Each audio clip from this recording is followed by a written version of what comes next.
I beseech you therefore, brethren, by the mercies of God, that the present your bodies a living sacrifice, holy, acceptable unto God, which is your reasonable service. Paul uses logikon, logical worship. Given what God has done, of course, this is what worship looks like.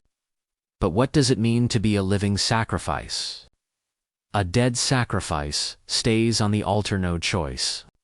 But a living sacrifice must choose to die every single day. Die to what?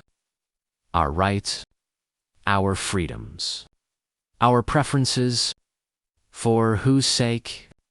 Our brothers.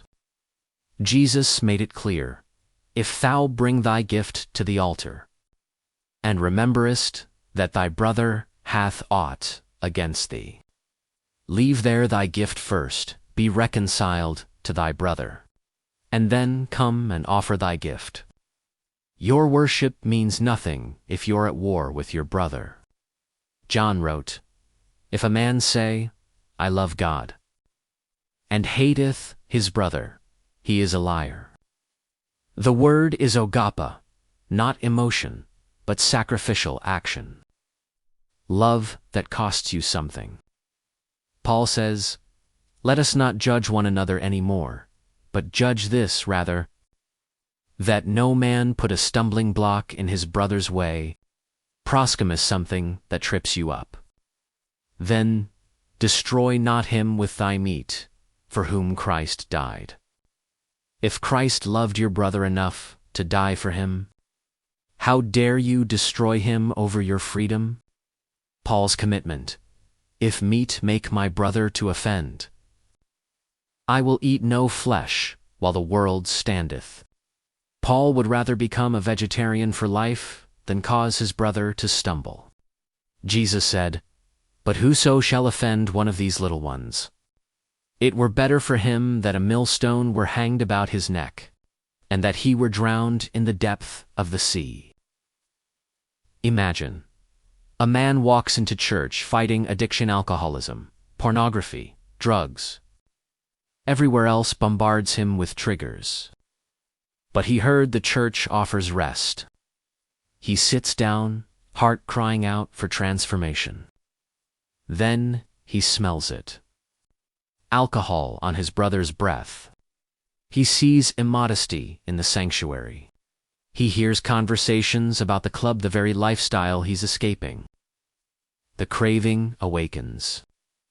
Did that soul stay? Or did your freedom drive him back into bondage? The modern church responds, it's not my fault, they struggle, I can dress how I want. I have liberty in Christ. But Jesus said love would grow cold in the last days. Paul warned, ye have been called unto liberty. Only use not liberty for an occasion to the flesh, but by agape serve one another. We then that are strong ought to bear the infirmities of the weak. Apilo, we are obligated to bear their weaknesses. Why? Because Christ bore ours. Bear the one another's burdens, and so fulfill the law of Christ. How did Christ love us? By dying, by sacrificing everything, by bearing what he didn't have to bear. Christ is preparing a church, not having spot or wrinkle. But this holiness isn't primarily for God's benefit. God sees you through Christ's blood. The clean garment is for your brother's benefit. So the alcoholic doesn't smell what enslaves him. So the man fighting lust doesn't see what destroys him. To the weak became I as weak, that I might gain the weak. That's the living sacrifice. Jesus said, if any man will come after me, let him deny himself and take up his cross and follow me.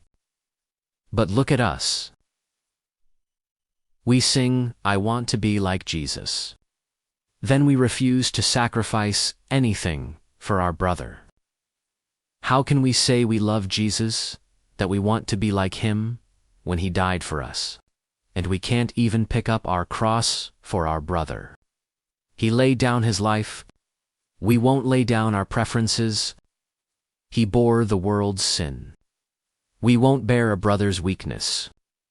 He was crucified for people who hated him. We can't dress modestly for people trying to follow him. Hereby perceive we the agape of God, because he laid down his life for us, and we ought to lay down our lives for the brethren.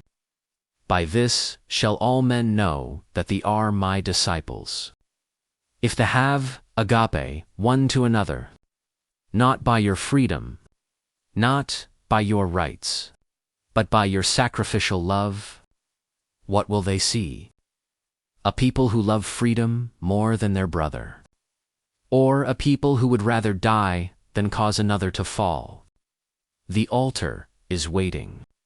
The cross is waiting. Your brother is waiting. Will you present your body as a living sacrifice? Or will you clutch your freedom while he falls back into chains? The choice is yours. Every single day,